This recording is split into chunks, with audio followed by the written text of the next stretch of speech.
Hey guys, Drifter here. Welcome to Black Ops 2 In Depth. In today's episode, we're talking about the buffed Swat-556. Like the Type 25, in almost every single patch or update, the SWAT gets a nice little buff, not a big one, but just a little one, and then again and again and again, and it's been progressively buffed until the current weapon no longer really resembles the original weapon. It's a much stronger, much more competitive weapon, and I'm going to be going over it today. The gameplay that you're going to be seeing, instead of a variety of weapon attachments, I'm using one specific build for this gun that we're going to focus on, but the game types and map types and variety of my personal playstyle is going to change quite a bit.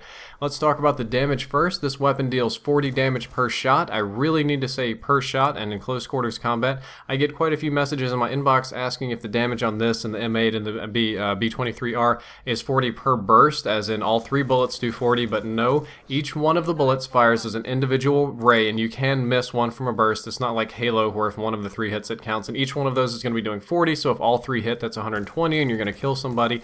At long ranges, it's going to be dealing 33 damage per shot. So what this means is that depending on your distance from the target, it's going to take between 3 and 4 shots to kill, just kind of depending. However, I have to say, you are almost never going to need that 4th shot to kill. This is an extremely long-range weapon. It has very extreme range that we're going to talk about in a little bit. It's almost always going to be a 3-shot kill. Very rarely you're going to need that 4th shot to kill, but that doesn't mean you're going to need to burst just once. You're going to need to do multiple bursts because you don't always hit 3 in your burst.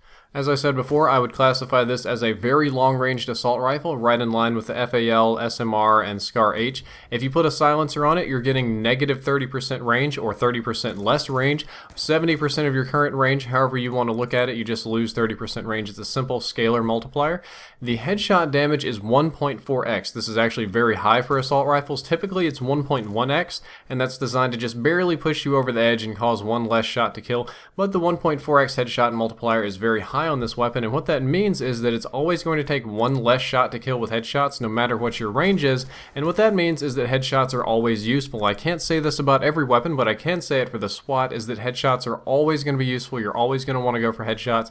Even if you're not going to finish somebody off for that shot to kill, it just does a lot more damage. So if they're just hurt a little bit, if they've survived a grenade or something, it's going to kill them faster. Always useful headshots. In hardcore mode, this gun is pretty much always one shot to kill. Often one shot to kill through walls. Even the 33 minimum damage is still higher than your 30 damage to kill in hardcore, so unless you're very far away, wall banging is still going to kill people because this weapon has LMG style wall penetration.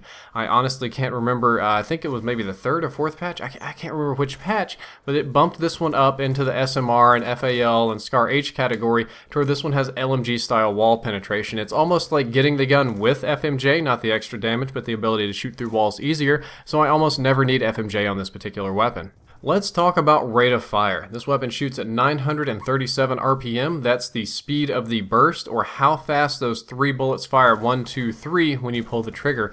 The overall speed is a little bit slower. It's going to be closer to about 800 or 850 RPM because there is a burst delay with this weapon.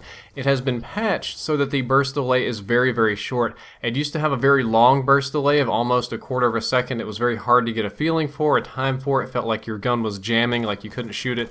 Whereas the M8A1 and the B23R and some of the other weapons, when you put select fire on, you could just spam super fast and it didn't matter. This one you cannot quite spam super fast, but you can spam more easily now, and it's much better feeling. It shoots much faster than it did before, and I think that's the biggest improvement made to this weapon.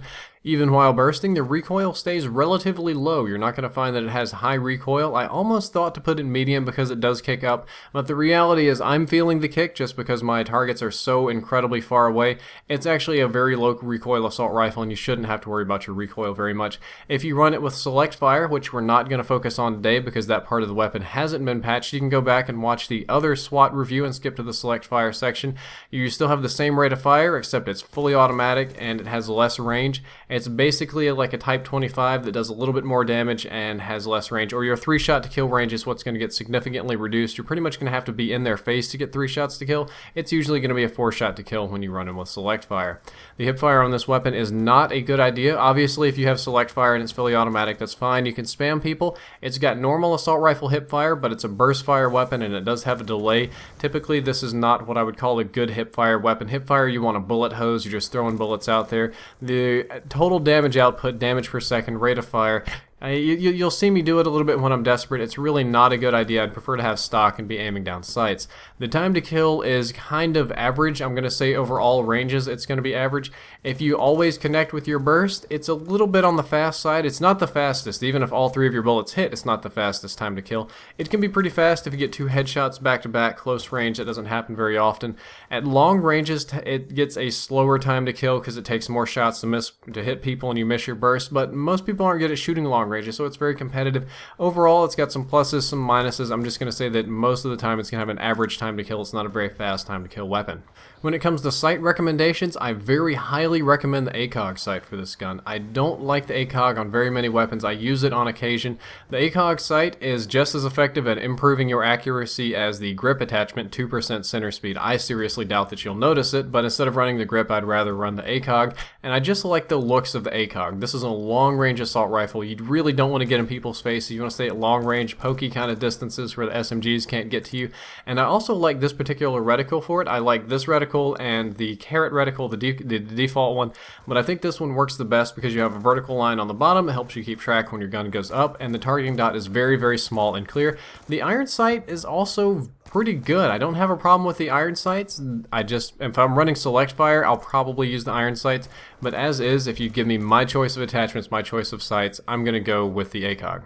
Got some quick stats near the end. It's got a very standard ADS in and out time, 1/4 second each. Reload time is about 1/2 second. The cancel time is only 0.75 seconds, which is pretty fast, kind of ish. But overall, it's very average. It feels fast. It'll feel good, but compared to the rest of the assault rifles, it's going to be very average. But I don't think you're going to have a problem with reloading. You're probably not going to need fast mags.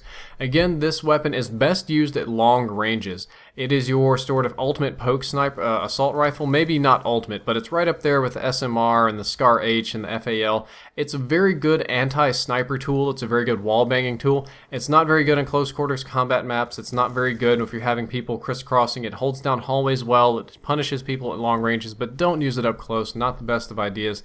My recommended class build for this one, I've only got one. It's very specific. I've been doing very, very good with this class build. Maybe not in this episode, but in the previous, my motivation video, I absolutely tore up. I use the standard lightweight, toughness, and quick draw. If I'm playing an objective game type, which I have been here and you might have seen me, sometimes I'll trade out the lightweight for flak jacket because I don't really need to move that fast. I know it's dexterity on the bottom. For attachments, I use quick draw and stock because I like to be able to aim down sights very, very quickly because I can't hip fire. Stock allows me extra mobility and sidestepping, kind of peeking around corners and popping and then getting back to cover. And the ACOG sight I feel is the best sight. I'm able to see most clearly at this at long ranges and hit people. It is sometimes problematic in close range, but I try to avoid close range combat when possible. That's all for this episode. I hope that you enjoyed it, and I hope that you learned something useful. If you'd like to check out the previous episode on counter classes, you can check that out and click the box on the left. My next episode is going to be on the VTOL warship. You can click that box when it goes live. It'll be up. I also made a class recommending app that you can find somewhere down there in the description. And as always, if you enjoyed the content, don't forget to like, favorite, and subscribe. Drifter out.